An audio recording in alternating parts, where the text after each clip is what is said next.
Heather, it's just such a pleasure to see you again. And I just feel so triggered actually with you being in the car, because I don't know whether you remember, but the first time we ever spoke, you said, I need you to help me. My friends recommended you work with me. And well, I don't know whether you want to say what actually happened, but it's just, I'm just like going back in time of you.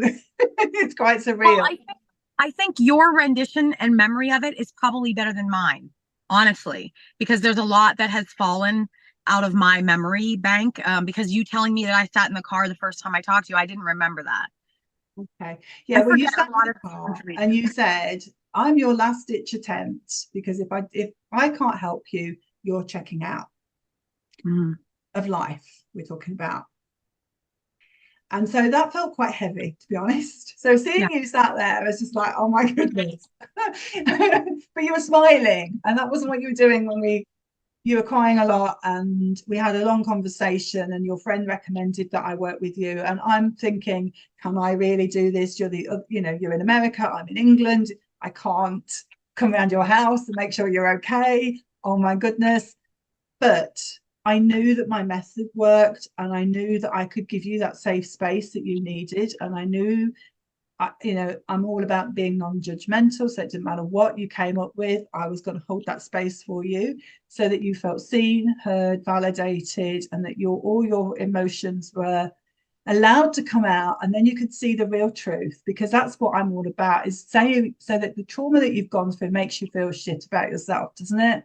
But that isn't who you really are, and it's about awakening your soul to come back to your real essence of who you are, which is a beautiful, powerful soul who's here for a purpose, with passion and all the rest of it. And the other stuff, well, that's just an old story that you believe to be true because of other people's opinions, thoughts, and beliefs. So do you want to take the story and tell me how you feel now? Yeah. I mean, um, I never imagined that I could live my life the way that I live it now. I didn't think it was accessible to me. I didn't think that I deserved it, on a subconscious level. And I lived 46 of my 51 years now in a space, that felt like I was in a prison in my mind. And I had horrific behavior, you know, out outward behavior, and symptomatic expression of the angst that was inside me my whole life. I was angry my whole life. I was, you know, my fuse was this. I would be triggered by everything constantly. I didn't know that that's what was happening to me as a child. I thought that that was my personality. I just thought, and that's what I was told. I was told I was bad. And I preface all of this with, my parents did the very best they could with the skills that they had, also being raised in the same generational trauma, abuse, addiction patterns that poured into them, that they then were handed children at 19 years old.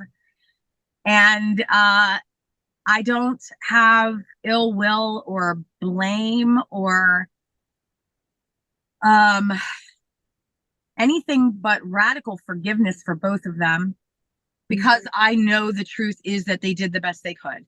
My father was horribly abused as a child, horribly, sexually, physically, mentally, all of it. And he was a tortured soul. He was a tortured man who took his torture out on all of us.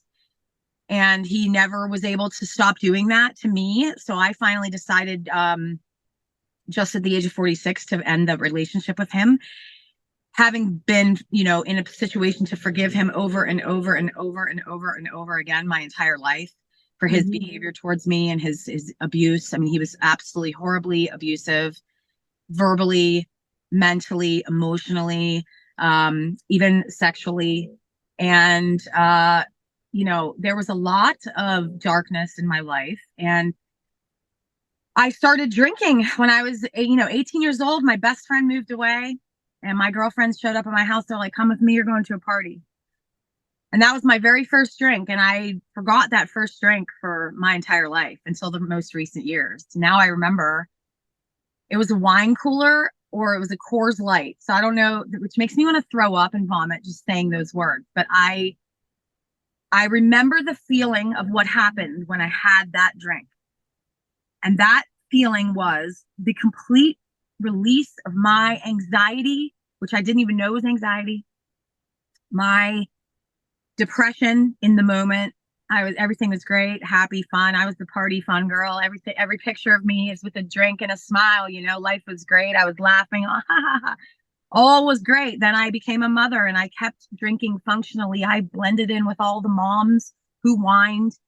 I did not drink as much as people think I drank. I drank like a typical housewife or teacher or lawyer or doctor or any other human that you see with alcohol in the world. It's a dangerous situation, and it's a fast slide into a place where you do not even realize you are there until you are so fucking low that you just don't even know what to do. And I wanted to die. 2020, I woke up and I remembered I was entering menopause.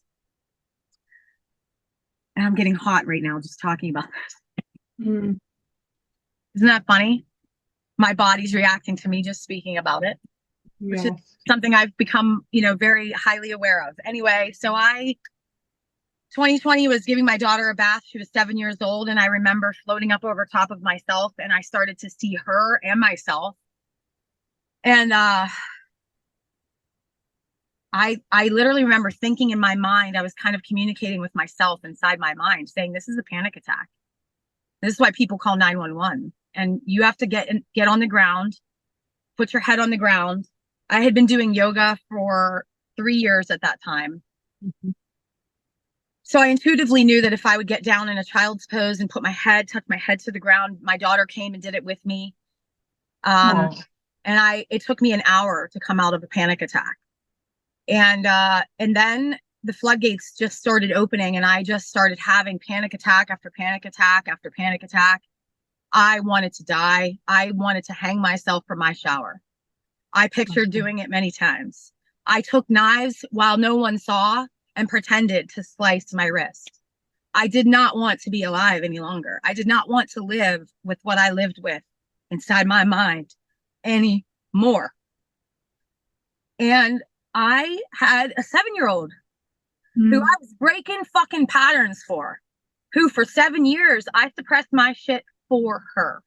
Mm-hmm. I am so grateful that I drank alcohol until she was 7 because it saved her fucking life. Mm-hmm. Because I was suppressed well enough by the alcohol, the intermittent sprinkles of alcohol, my binge drinking with all my alcoholic friends occasionally. Mm-hmm. And I sprinkled that in just so that I could stay suppressed. I didn't know that that's what I was doing. No, it saved her life because I did not traumatize her. Because when she turned 7, I began to unravel. And had I done that when she was born, I would have traumatized her because what I was experiencing were continual and repetitive, absolute horrific triggers over and over again. And I could not control what was happening. I could not control if I screamed and yelled. I could not control if I threw something. I could not control in the moment what was happening at all. People in my life who were a part of it didn't know that. And most people don't know that when you are in a triggered state, it is almost as if you are in a trance. I was catapulted back to my childhood through having my daughter. And it's why from birth to 7, I didn't awaken because those were the most horrific, probably years. Because you're just young, right? You don't know why anything is happening. Nobody can explain anything to you. I didn't know. I mean, I'm sure in utero, my mom was being terrorized by my father. You know, I was experiencing this well before I came into the world. My mom was, you know, it's just this pattern, right? And I knew I needed help. I was abandoned by friends. I was abandoned by my husband. I was abandoned by my siblings. And I'm grateful for all of this, literally, because it has made me come to a space in my life that I never thought I could ever come to. And it's back to myself, back to my true essence of who I really am, the goodness in me, the good intentions that I have, the awareness that I don't do things ever intentionally to hurt anyone. And I forgive myself. When you're abused as a child, you have behavior that hurts people. Mm. And you're a child. Hurting. That's why. And I forgive myself. I was a child. I was exposed to far too much. And people don't realize kind of like the line of sexual abuse. It can be, straight out overt, sexual abuse to the height of what people can imagine, to very toxic levels of exposure to things that a child should never hear, see, or experience. And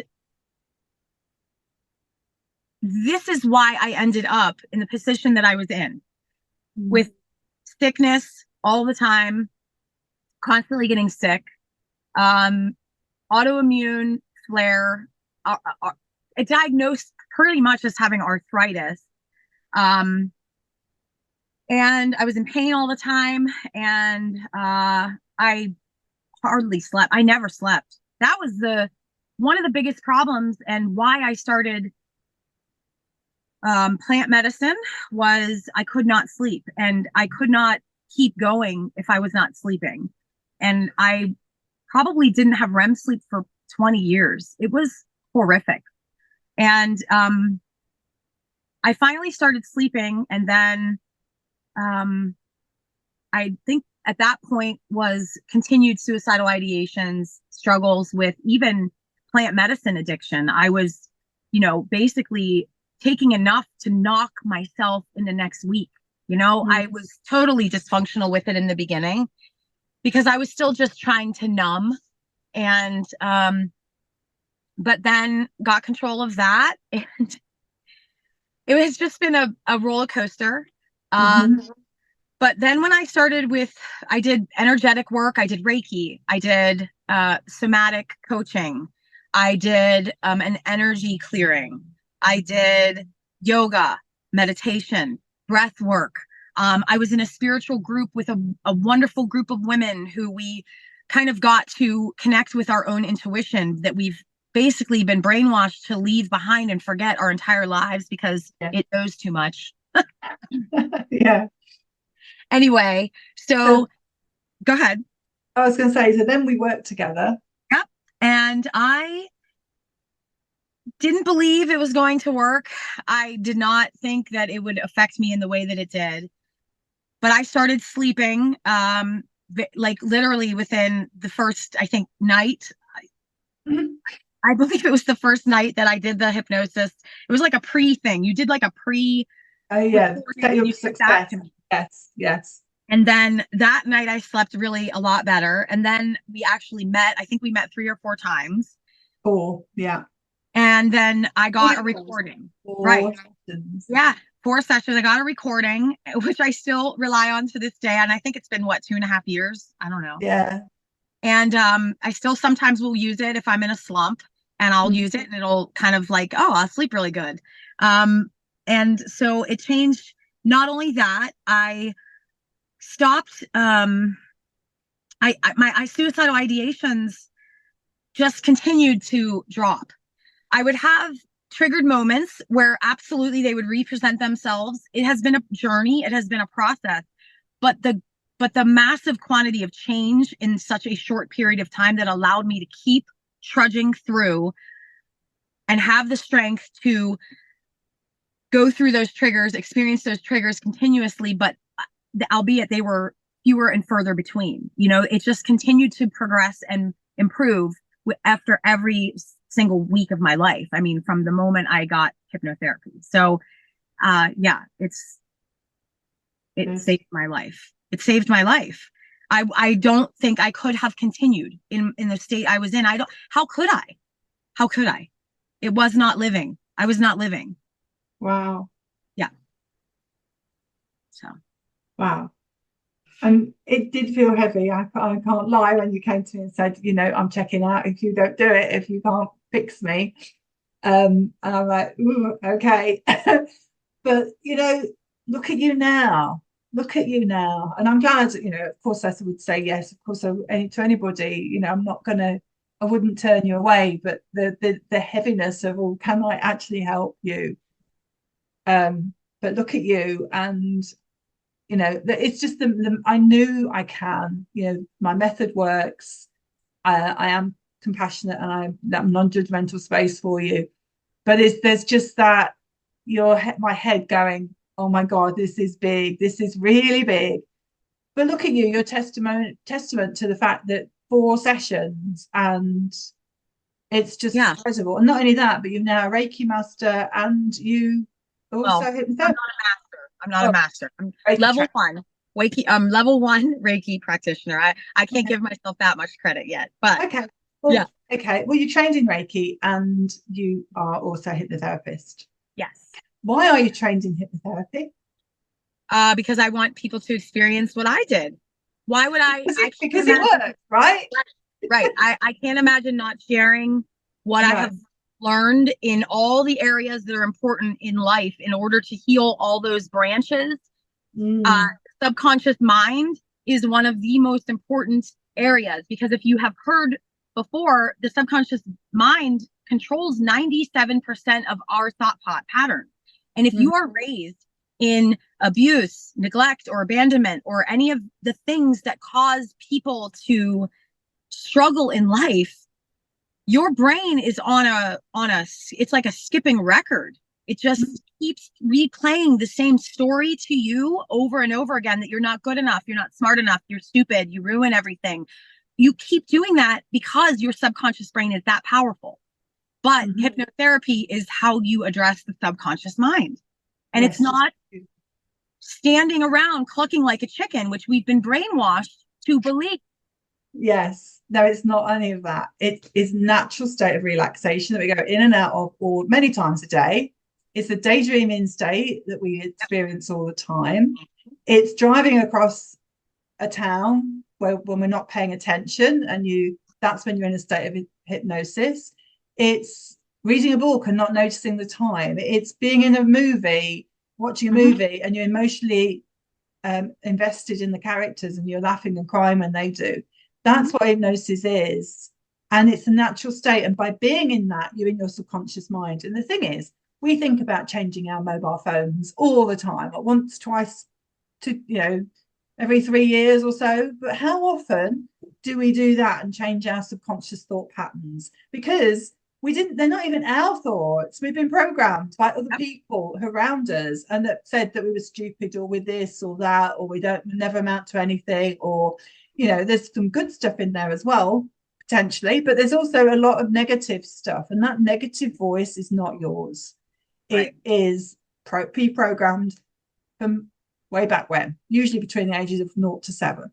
So by releasing that, you see yourself like you can. Look at you. You see yourself like you do now, as who you really are. Yeah. You're in your soul self. You know who you are. You've woken up, and you know what you want, you know what you don't want.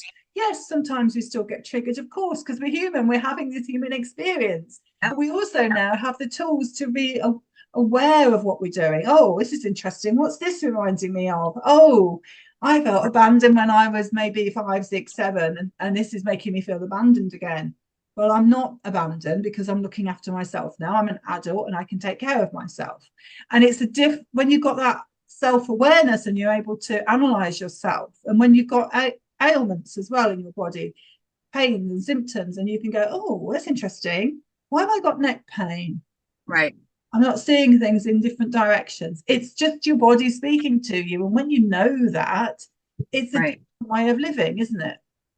100%. Yeah. And I want to just say, I think people expect people who talk about healing or say I have healed so much, expect a perfect human. There's no such I thing. will say just yesterday, I acted like a complete asshole with my husband because I was triggered by him. So it's not perfection and it never will be. And life is never going to stop being difficult. It's never going to stop throwing us pain and suffering and trauma. I mean, it's just not. That's the human life.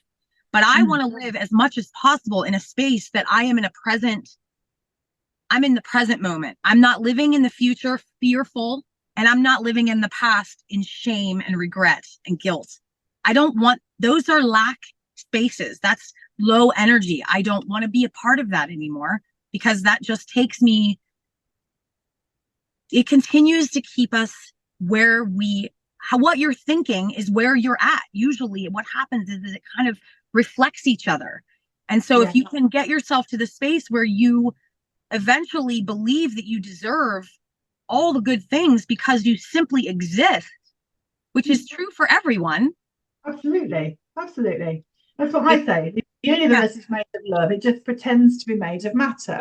So it's that energy frequency of love that we are made of. And so just by being here on the planet, you're worthy of all the good things in life.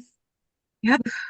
We're here to experience it all, but we are worthy of good stuff. And once you know that deep core beliefs of who you are, then you can start, the outside world reflects back to you, doesn't it? Because your outside world just mirrors back what your subconscious believes. So if you don't like it, what's going on there, you need to change your subconscious mind. And then we do that. Hypnosis is the best way because it's quick, it's effective, it's more or less painless. You're just relaxed in a chair while we're talking to you. It's not, yes, there's some stuff to release, but it's not heavy, really, is it? If we do not learn to lean into the triggers that we are being presented with, which come with pain, if we continue to ignore them, they will just stay inside. It will also manifest in physical and mental illness. That is what happens when you don't process those things. So I don't look at emotional pain necessarily anymore in the same way.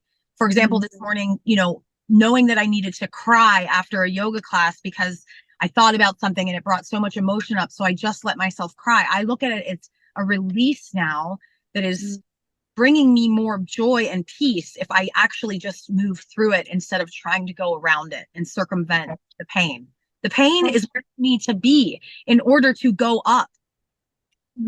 Yeah, our emotions just need to be felt, and yet we're not told it. So we push them down, and then they show up in disease and physical symptoms. And that is what's going on. I didn't create the language of the body. I just learned to read it. So that's all it is. Your body's talking to you in pain and symptoms because there's suppressed emotions from past circumstances that made you feel bad about yourself. And we've all been through a load of those, haven't we? Yeah. I hated myself. I talked horribly to myself. I said the worst things to myself. I treated myself worse than I would treat a piece of garbage on the floor. But my father treated me that way. My mother did not. My father was horrible to me. He was horrible. He treated me like I was trash, not his daughter. So he learned that from his own mother and his father who abandoned him, so it all comes full circle. And I just want people to know that having forgiveness does not mean you have no boundaries. No. I have boundaries. I have forgiveness though too. I feel for my father. I wish I could have a relationship with my father. I had a good soul connection to my father. It was his trauma and all his diseased, thinking that ruined the relationship on this earth, in this lifetime, in this space. For now, I cannot have that with my father. I know that my soul will absolutely reconnect with his. Not here though. It's not possible here. It's just, it's sad and awful, but I have to protect my peace that I have worked so hard to find. So, yes, but no one can take that away from you now, can they? Because that's yours. Yeah. Isn't that Yep. It's a beautiful place to exist. And, I just ride with each ebb and flow and try to bounce back from each one a little bit faster, a little bit higher, a little bit better, having more knowledge for the next time something comes around. It's like I'm awake to all of these things and like, wow, it's really weird that I would have that kind of reaction to something that little. What the fuck is that about? Like, oh, okay, well, it's because when you were a girl, you had two girls team up against you. So you're terrified that that's going to happen. And like, you start to go into these spaces in your mind where you're a child again. And I saw this thing the other day that was so interesting. It was about nesting dolls, and we're all nesting dolls. And we all have that inner whatever, like I take that cover off and I'm 20-year-old Heather, and I take the next one off and I'm a teenager, and I take the next one off and I'm, 5 or 6 years old. And we all have those layers of our minds that, need to heal. And so I'm continuing to heal through my daughter's existence, through every day of her life, through every, experience she has. I wasn't able to do that for the first 7 years. I wasn't able to be prepared to manage that. And that's easier in the first 7 years because you're the puppet master. It's almost like that way with being a parent. They're easier to keep, kind of like you have to let them be and let them free. As they age and they grow, you have to release. And when they're little, you can hold them and like protect them and physically, boy, it's a lot more to learn how to manage it emotionally. Jesus. Yes, but having a child is a big life lesson in itself, isn't it? It's a big education. It's a big triggering, and it's everything. Yeah, yeah, yeah. But it's beautiful as it is difficult. Yes. Yeah. But I feel it's pretty equal. It's pretty much equal amounts of torture and amazingness, right? Like, it's so difficult sometimes to just see yourself because they're your mirror. And so I'll see her those certain things she'll do and say to my husband, and I'll be like, oh, Heather, like, Jesus, check that. Like, you are a bitch. She'll do exactly what I do, which is like snap at him or interrupt him. And I'm like, we're talking openly about that. Like, I make mistakes. I'm not perfect. I do not ever claim to be perfect. I am the least perfect person people know. And I share that on purpose because I don't want people thinking that it's this pretty little picture all the time. It's not. It's sometimes it really is. Yeah. Sometimes it gets a bit grim, but that's fine. That is life. Yes, exactly. There's no such thing as perfect. And I often say to my clients before they work with me, or even during, roll the dice again. I'm you, you're me. Because I've been through stuff too. I'm not immune. It's just that I've gone through stuff and I've cleared a lot. And what I've used hypnotherapy to work on myself. And it's just an amazing thing. So why not work with that? Because it's quick, it's effective, it's permanent, and it doesn't take a ton of time. Yeah.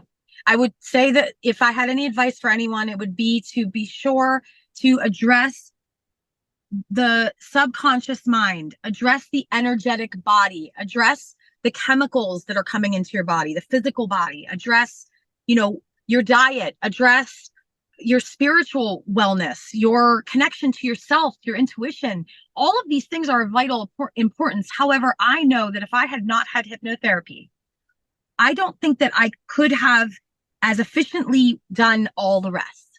No. So because the amount of power that the subconscious mind holds, it's that simple. It's the driving force of our life. 97% of your brain thinks in a subconscious space. So if you're walking around with 97% garbage in your brain, that sucks.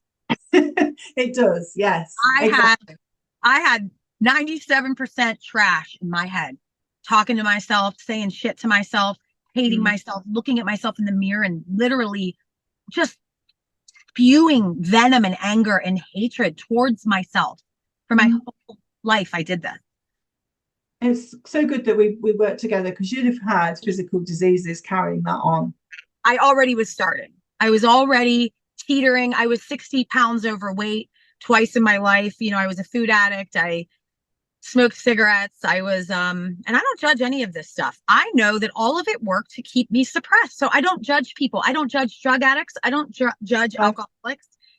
I'm not like certain people who were in my life who were doing pretty much the same thing I was, but then judging me for, going through life.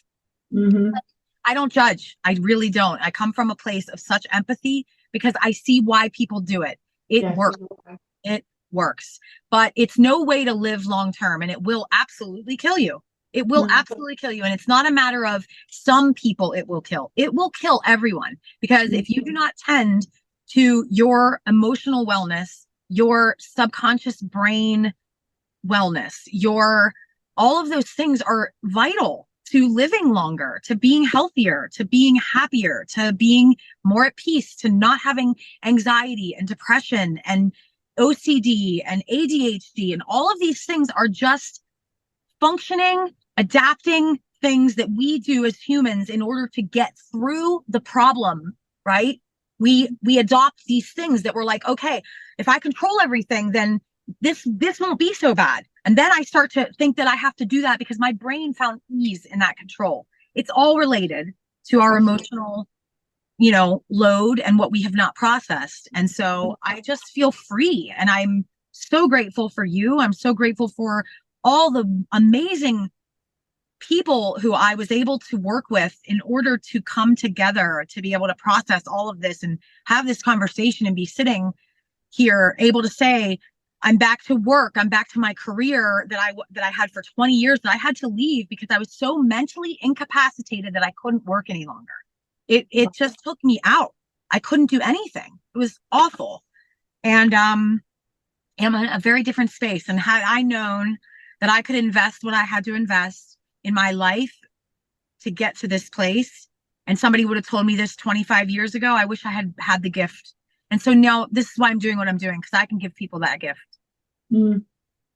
Exactly. That's why I do it, because it's so powerful and effective. It doesn't feel like hard work. You're actually relaxing with your eyes closed. It's not hard, really, is it? No, it's beautiful. It's the freest that I have been in my 51 years, and I'm finally living, and that feels amazing. And there are moments, don't get me wrong, that I regret. I go into that space of like regret for what I've missed half of my life. But I don't stay there, because that's not helping. That's lack energy. That's just keeping me in that energy level that I don't really want any part of anymore. I don't want to be there anymore. I lived my whole life in that place. I'm kind of done there. Yeah, exactly. But we went through that. You went through that to experience it. Your soul wanted to experience it for whatever reason. There's, like you said, there's no good or bad. It's just an experience. Right. Right. And now you're there to shine, and you're there to be that example and help other people. And because you've gone through all that, you can hold that safe space for people because you've got a reference point of it. And that's very beautiful. And that is how you can use your gifts. You use it for positive instead of staying stuck in that old cycle of addiction and whatever, self-soothing, whatever else you were doing, just to stay alive and just to pacify. And now you're using all of that into such a beautiful healing space. That is just, it can't get any better than that, can it? No, and I guess I will mention also my healing space is my group on Facebook, and it's called Healing with Heather. And I have a private group that has I think there's 900 something people in there now, but it's private. So it's not something that people can just find. They have to actually go through my page and follow a link. And it's, so I welcome anyone to join. I talk very candidly about my entire process, and I have since 2020. It's been 4.5 years of that group. And I just love knowing that because I stuck through that uncomfortable feeling, I was able to help hundreds of people who are just like me, who went through very similar situations and had no support, because we are trained to keep it all in and don't talk about it. Keep it quiet, because that's bad for the family name, or, I'm just glad that I'm able to provide that to people and continue to help people heal. And it's been great. Yeah, that's wonderful. It's interesting actually, because it was 5 years yesterday, because Facebook told me that my group opened. Yeah. So similar sort of time frame, isn't it? It's decoding the body's messages to transform and thrive. So you can be in both groups if you're watching. Heather and I would love to have you there in our groups, and it's just yeah, there's 1,200 members in mine at the moment. So it's just, we're paying it forward, aren't we? Yep. Yep. It's the world needs this energy, and it's especially now, the Yeah. world needs more love and positivity, and it's a lot. There's a lot of heavy energy now, and I think it's very good for people like us who want to just bring light to people's world. Mm-hmm. To be able to do that now is just, I'm so grateful for it, and I have you as a huge part to thank in that process. So Oh, it's a pleasure. It was an absolute pleasure working with you, and it's lovely now. I can call you my friend as well. So that's just, yeah. isn't it gorgeous? So I've met loads of people who I'm really honoured to be part of their world. So thank you so much for joining me today, and to share how possible it is to overcome things that feel impossible to overcome.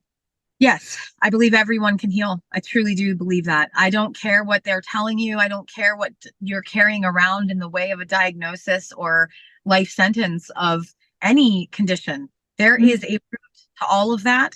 I firmly believe that there is a root. It is not the only contributing factor to the problem, but it is a huge part of the problem. And when you find out that you have, um, certain condition, that the root of it is this emotional space, and you can heal that emotional space, and then you are relieved of the physical symptom, it's an amazing awareness that comes to you, like, oh my gosh, like, because when you have an emotion, that creates a chemical and a process in your body whereby your body reacts to it, and your body says, I'm going to release cortisol now because you flipped out and you started running around like a lion was chasing you. So I'm going to start dumping this cortisol into you over and over and over again for your entire life. And then we wonder why we wake up and we're arthritic and inflamed and in pain. And, And it's can't a sleep. lot, but there's a root to all of that. And I believe that those roots can go far back in centuries before us, because we learn how to emotionally process from our ancestors. We Absolutely. learn, stop crying, be tough. Don't you do that. You don't need to talk about that. We learn emotional wellness from our ancestors. Absolutely. And that's what my book's all about as well, decoding the body's messages. It's just emotional pain getting stuck in our bodies. Once we're able to release that emotion, the physical symptoms disappear, just like they do on a warning light on a vehicle's dashboard. Once you've filled the tank up with petrol or diesel or gas, oh, hello, the warning light goes off. So I have this in my car, and I have been helping friends. Like, friends will be like, oh my God, my back is killing me. And I'm like, hold on a second. Oh, gee. I'll pull out your book, and I'll be like, hold on. Here's what Rachel says. And I read it to them, and they're like, Heather, I hate you. I'm like, don't shoot the messenger. I'm just telling you, there is so much. There is. One of the other things that went away with your hypnosis was my neck pain, my chronic neck pain, and low back pain. I had low back pain and neck pain my entire life. And it just went away. And I didn't even realize it went away until I went to move, and I pulled out a bunch of boxes of all my neck paraphernalia that I was trying to solve my neck pain with. And I was like, oh my gosh, my neck stopped hurting. And it was like months and months that it didn't hurt. And now it never hurts unless I do something like weed whack or something stupid physically, but it always goes away. I don't have chronic neck pain anymore. And that was, so many things changed. We didn't even work with that, did we? No. It wasn't an issue we worked with. It's just gone because you've seen things in a different way. That's what there were so many things that we did not address that were changed through the process of hypnosis, that I will now look back and go, oh my gosh, I must have had some kind of like heart wound or something, that now suddenly I can, lay down on a yoga block and my entire chest can be open and free. And I don't have any of that restraint in my body anymore, where I'm locked in certain areas because of my trauma. I mean, it's just healed so much more than what I intended it to heal. Whoa, 4 sessions. Yeah, it was, I would say over and over again, I would spend the money. If I could do it all over again, I was not in a situation to financially afford it myself. My husband, I mean, we are a team, but had that, like, I'm not working. I felt guilty.